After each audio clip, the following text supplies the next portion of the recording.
ফুটপাথের ক্ষুদ্র ব্যবসায়ীদের জন্য বিশেষ ব্যবস্থায় ট্রেড লাইসেন্স প্রদানের উদ্যোগ নিয়েছে ঢাকা উত্তর সিটি কর্পোরেশন। 10 জুলাই রাজধানীতে ফরমালাইজ ইওর বিজনেস প্রশিক্ষণের সমাপনী অনুষ্ঠানে এ কথা জানান ডিএনসিসি প্রশাসক মোহাম্মদ এজাজ।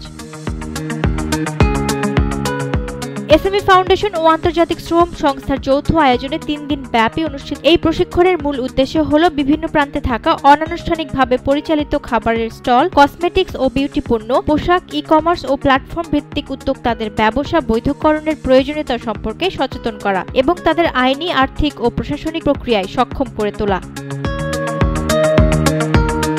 প্রশিক্ষণে অংশগ্রহণকারী উদ্যোক্তারা দীর্ঘদিন ধরে ট্রেড লাইসেন্স ছাড়া নিজেদের ব্যবসা পরিচালনা করে থাকলেও এ প্রশিক্ষণে ব্যবসা বৈধকরণ ও ট্রেড লাইসেন্স প্রক্রিয়া, আয়কর ও ভ্যাট বিষয়ক নিয়মাবলী এবং খাদ্য ও পণ্যের মান নিয়ন্ত্রণ বিষয়ে পূর্ণাঙ্গ ধারণা লাভ করে।